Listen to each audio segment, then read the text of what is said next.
अस्सलाम वालेकुम व्यूवर्स, क्या हाल है। उम्मीद करता हूँ कि आप सब लोग खैर और आफियत से होंगे। दोस्तों, आज मैं आप लोगों को एक अच्छी सी डॉक्टर के पास लेके आया हूँ जो किसी तारुफ का मोहताज नहीं है, जिसका नाम है डॉक्टर जुल्फ़कार अली ख़ान। तो मैं सबसे पहले डॉक्टर जुल्फ़कार अली ख़ान का शुक्रिया अदा करता हूँ कि उसने हमें टाइम दे दिया और हाँ आप लोगों के सामने जो है ना मालूमात शेयर करने की कोशिश की। तो डॉक्टर साहब, सबसे पहले आपका तो बहुत बहुत शुक्रिया कि आपने हमें टाइम दिया।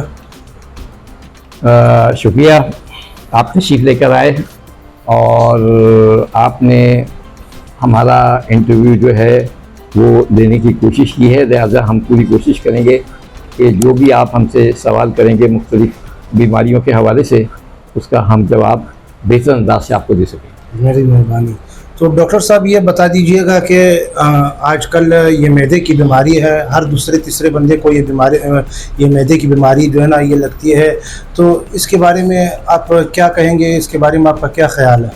देखिए, बुनियादी सतह पर सबसे पहले ये समझना है कि मैदे का फंक्शन क्या होता है और मैदा किस तरह काम करता है। तो आप जैसे कि जानते हैं कि मैदा जो है वो एक बुनियादी ऑर्गन है, एक बेसिक एलिमेंट है ह्यूमन बॉडी के अंदर। तो जितनी भी ग़िज़ाएँ वहाँ जाती हैं वो डाइजेस्टिव प्रोसेस से मुकम्मल होने के बाद उसमें से जो जूसेस एक्सट्रैक्ट होते हैं वो पूरी बॉडी के अंदर डिस्ट्रीब्यूट हो जाते हैं। तो अब वजह ये थी कि जो मैदे के अमराज हैं उसकी सबसे बड़ी वजह ये है कि हमारे यहाँ ज़्यादातर जो लोग ग़िज़ाएँ इस्तेमाल करते हैं वो या तो यानी जिसमें साइट्रिक एसिड ज़्यादा होता है, मिसाल के तौर पर जूसेस का अगर वो इस्तेमाल कर रहे हैं तो वो प्रिजर्व उसमें बहुत ज़्यादा होते हैं। फिर इसके अलावा वो जो खाने होते हैं वो घर में फ्रीज़ कर लेते हैं और वो तकरीबन 3-3, 4-4 दिन, 5-5 दिन तक वो खाने चलते हैं। और इसके अलावा पानी के मामलात हैं। पानी जो है या तो बॉयल करके इस्तेमाल नहीं करते और अगर इस्तेमाल करते हैं तो उसमें सफाई सुथराई का ख्याल नहीं रखते हैं। और ये बहुत सारे असबाब हैं जिसमें बाहर मैं यूजुअली अपने मरीज़ों से रिक्वेस्ट करता हूँ कि वो बाज़ार के जंक फूड इस्तेमाल ना करें, बाज़ार के खाने ना खाएं, बाज़ार के शरबत ना पिएं और कोशिश करें कि घर के साफ़ सुथरे खाने खाएं। बाहर के जूसेस जाके पीना, बाज़ार के खाने खाना और मुख्तलिफ़ किस्म के फ्रूट्स जो कि चाट की शक्ल में होते हैं, छोलों की शक्ल में होते हैं, वो बाहर की ग़िज़ाएँ इस्तेमाल करते हैं जिसकी वजह से उनके मैदे के अंदर बाज़ दफ़ा डायरिया भी हो जाता है, वॉमिटिंग भी उनको होती है।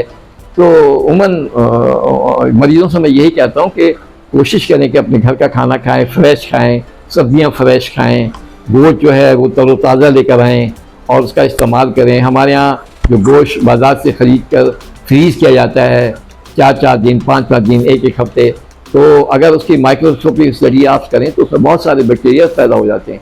तो मैं उमूमन एडवाइस यही करता हूँ कि आप अगर गोश्त खाना चाहते हैं तो ऑन द सेम डे उसे बाई करें और उसी रोज़ उसे कुक करके खाएं तो इंशाल्लाह। इसी तरह सब्जियां हैं, धोकर खाएं, घर में खाना खाएं तो हाथ धोएं, वॉशरूम जाएं तो वॉशरूम में डिटॉल सोप रखें, वहाँ से फारिग होने के बाद अपना हाथ डिटॉल सोप से। इसके अलावा घर में जो ख़वातीन कुकिंग करती हैं मैं उनको भी एडवाइस करता हूँ कि वो खाना कुक करने से पहले अपने हाथ जो है वो डिटॉल सोप से बाकायदा धोएं, ताकि जितनी सफाई होगी, जितने जर्म्स नहीं होंगे, उतनी बीमारियां जो हैं कम से कम होंगी।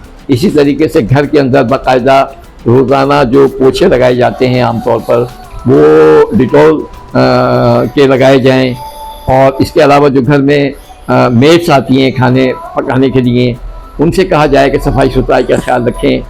ये तमाम चीज़ें बहुत ज़रूरी हैं। और इसके बाद ग़िज़ाओं के खाने के बाद फिर चहलकदमी बहुत ज़रूरी होती है। आम तौर पर मैं अपने मरीज़ों से रिक्वेस्ट करता हूँ कि वो खाने के बाद सौंफ का और दही का इस्तेमाल किया करें, क्योंकि सौंफ इसकी लुग़त में बादियान होती है और वो बेहतरीन काम करती है। जो लोग खाने के बाद सौंफ का इस्तेमाल करते हैं उन्हें उनके मैदे में हमेशा तेज़ाबियत वगैरह या गैस्ट्रिक की प्रॉब्लम उमूमन ख़त्म हो जाती है। और इसके अलावा दही इस्तेमाल करने से भी बहुत सारे बेनिफिट्स होते हैं। और रात का खाना खाने के बाद वो सोना नहीं चाहिए, बाकायदा चहलकदमी करनी चाहिए। सुबह का नाश्ता करने के बाद चहलकदमी करनी चाहिए। दांतों की सफाई का ख्याल रखा जाए, जो पानी पिया जाए वो साफ़ सुथरा हो, जो ग़िज़ाएँ हों तरोताज़ा हों, घर में धोकर खाई जाएं, हाथ धो के खाना खाया जाए। और इसके अलावा कोशिश ये की जाए कि बाज़ार के जंक फूड से, बाज़ारी खानों से अवॉइड किया जाए। बड़ी मेहरबानी डॉक्टर साहब, आपका हम शुक्रगुज़ार है कि आपने इतनी बड़ी इंफॉर्मेशन हम लोगों को दी और हम मेरे व्यूवर्स तक पहुंचा दी। उम्मीद करता हूं कि दोस्तों आप लोगों को ये वीडियो पसंद आई होगी। अगर पसंद आई हो तो वीडियो लाइक कर दीजिएगा, शेयर कर दीजिएगा और सब्सक्राइब कर देना मत भूलिएगा। इंशाल्लाह अगली वीडियो में मिलते हैं, तब तक के लिए इजाज़त दीजिए। अल्लाह ने के बाद।